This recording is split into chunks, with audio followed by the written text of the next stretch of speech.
Hey Peeps, Mortal Assassin here, and today I'm going to be showing you everything that was new and released for the new CSGO update. First things first, the Operation Hydra ended. A little sad, but they did permanently add some of the game modes in, so I think that's pretty cool. They added the Windman and the Flying Scoutsman, and that's in the main menu. I might show that later on in the video, who knows. But I'm just going to be showing you all the notes for right now. So you can see all this here. We have not so old, but this, and then I have some of the new everything here. So let's get into this. So they added the Windman exclusive skill groups. So pretty much what that is, you have to play 10 matches of the Windman, and you get a rank. If you remember playing the Hydra event, you did get a rank for each time you won. I'm pretty sure it's going to be like that. You have to get 10 wins to get your rank in the first place. Then you'll be ranked with somebody to help you with that same rank. So they did add nearby lobbies for Windman, add ability to select maps for the Windman, move arms race and demolition to war games with Flying Scotsman. So there's just a whole bunch of new war games. It's just called war games now. It's not like not competitive or like deathmatch, which is it's not on its own tab. It's just part of war games now. So they did get rid of a lot of maps in what's it called competitive, like a lot of the old maps that nobody played, like shit, would they get rid of? Well, here's the list of all the ones that I know they got rid of. Italy. Alright, so we got the updated maps here. These are all the classic competitive maps. Mirage, Cache, Inferno, Overpass, Cobblestone, Train, Nuke, Dust 2, Canals, Office, and Agency. Those are the only maps that they released. No, I'm just gonna make the full screen. Yeah, there we go. So these are the only maps that are in the game for competitive now. They got rid of all of the other ones, like Italy. I guess Assault is off. I don't know if that was even on. Cobblestone's still there. Alright, but I think pretty much what the idea of this was to make the queue time much faster in games, so you don't have to be waiting there for like 3 to 5 minutes for just like an office game. And pretty much they did update the map groups available in classic casual. The Diffusal group, they added that. That's a new one. Diffusal group Delta. It's not just Diffusal group. It's Diffusal Deltas, Sigma, and Hostage group. Now, this is one of the biggest things that they added. The new matchmaking prime system. And you can see here, matchmaking now uses the trust factor by default. In the short term, players with prime status can still choose the match using the old system. So, if they want to match, players with prime status can still choose to match using the old system. But the new system is called trust factor. And I will be showing you that here. The trust factor is pretty much the improved matchmaking, so your goal of providing a better matchmaking experience right there. Initially, the system simply matched players who link CSGO with a unique phone number. Later, the system additionally required in-game experience. Players needed to reach rank 21, and that's already been in the game. But the new thing that they did was, I think this is insane how they did this. They pretty much made it so if you team kill, you will be placed with team kills, like a lot. Like I don't know how many team kills you have to do it, but it'll just it'll be like that. And they tested it out, and the results of the experiment have been positive. In matches created using Trust Factor, most players ended up generating fewer reports regardless of their prime status. So I think that's pretty good overall. Pretty much what my favorite thing is that read this. Alright, where is it? We started with that question. So what if the prime system was reimagined using a wider range of factors? And that's pretty much what this new trust system is. It's insane what they did. And had an experiment with matching players using observed behaviors and attributes of theirs Steam account. So literally, you can have stuff on your Steam account, and it will put you with the people, with people that do the same, or I don't know really how it works, but attributes of your Steam account, it pretty much affects who you'll be playing with, including the overall amount of time they had playing CSGO. And I think that's pretty good actually, because if someone comes on once like a month and they're like, oh, I'm rusty, or like I haven't played in a while, you know, it's gonna be bad.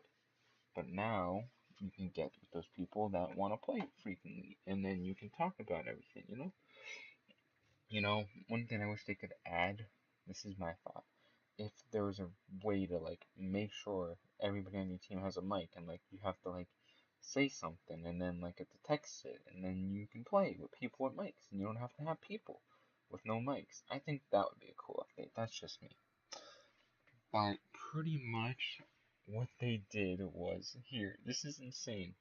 How frequently they were reported for cheating, sorry.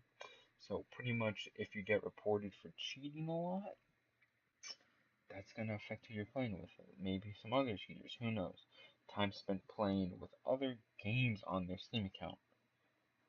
Look at that. Time, time spent playing other games on their Steam account. So, literally, CSGO is taking your profile, all the other games you're playing, and putting it in who you're gonna be playing Prime with, your Prime CSGO competitive matches. Like, okay, and etc. So they didn't even tell us everything.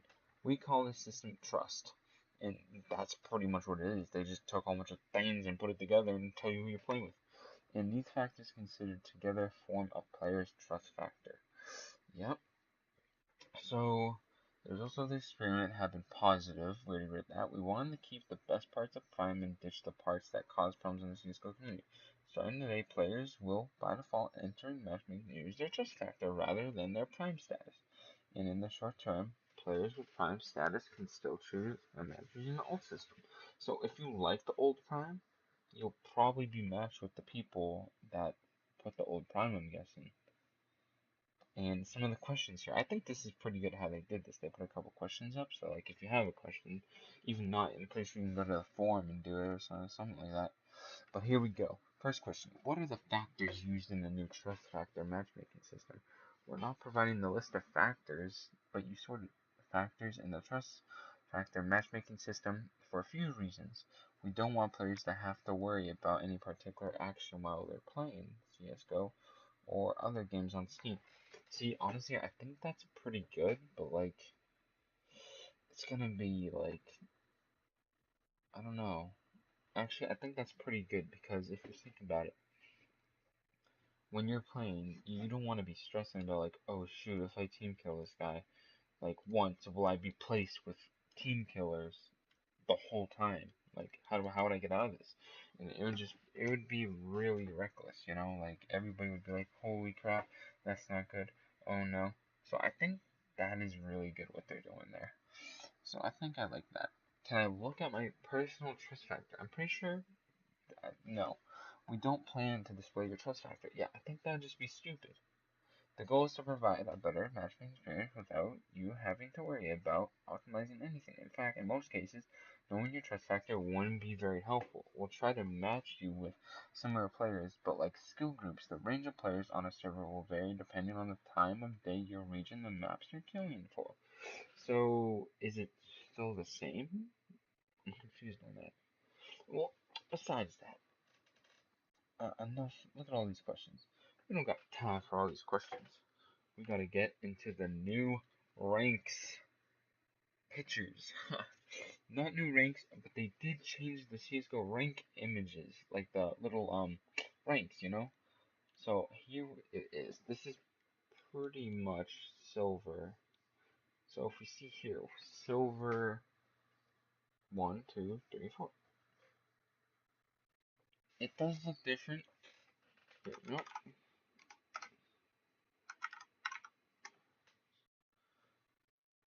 Alright. Tell me honestly, some of them, like for the silver, I'm kind of glad with it. Like it does, if you think about it, like look at that, it looks metal, and this one it looks like plastic almost. Like I'm not saying it looks like plastic, but like I don't know. Like I do like the new look on how like it's connected and like much more connected. Because like in this one you can barely tell it's connected. Like I didn't even know it's connected, but now you can like tell it's connected. Like right there, I don't know. I think it looks pretty good. You know, not gonna lie. Now for Gold Nova and the AK2, AK3. I don't know. I'm just gonna call it that. So we have it. The blue doesn't look that well. Like I kind of like this blue better, to be honest with you. But you know, what are you gonna do? Look, it's not that bad. The stars, it just looks more kiddish. Like, come on, you can't tell me this doesn't look more kiddish than that. Like, look at the AK. It's just like a normal AK, like printed on there. Like this one, it has like depth and like I don't know. It's just different, you know. Master Guardian Elite, you know. It's just a little different. But my favorite, DMG, I guess. What doesn't that look so much better? Like honestly, like that doesn't even look that good. Like I kind of like it better like that. But for these ranks, I kind of like these better. Like it really doesn't look that good. Like it kind of does look better before though. Like I'm kind of glad they did add the border change, like the gold border. Like I think that's pretty cool how they did that. And the global elite, like I don't know. I think they can make it better. Like it just like I think I spelled that wrong, but you know it doesn't matter. Like look, it's right here. Look at the difference. Is that the new one? Oh no, that's not the old one. I mean that's not the new one. But look, so that's the old one. This is the new one. It looks the same, except it's black there. It's black now. It's not the bluish in the middle. And if we go to the back picture before that, you can see it's like kind of like spread out a little, you know. But in this one, it's just like completely black, which I think is really good. How they did that, like the colors, um, they're more bright. Let's say that they're more bright, but like I don't know. I'm probably gonna have to get used to this, you know. Like I think I'm not gonna complain that much because it's just a little picture to show your rank. But like I don't know. Some of them, like honestly, this looks better in my opinion than that. Like I don't know, it just looks cool. Like that's my favorite one right there. Actually, I don't know what my favorite one is, but I think it's pretty cool how this one's like going off the edge of it. Like in this one, it doesn't. It now does. So, hope you enjoyed my little video, guys. This is probably not the biggest update, but it's gonna make CS:GO different for like everybody. Everybody. It's not just gonna change a certain people. Like in the last couple updates, like Dust 2, like not everybody plays Dust 2. Like Operation Hydra, not everybody plays Operation Hydra. Like look, all these updates here, all the updates. Not everybody does this, but this new update, everybody's gonna be affected by it. So I think that's pretty cool. So I'll see you guys later and hope you enjoyed this video.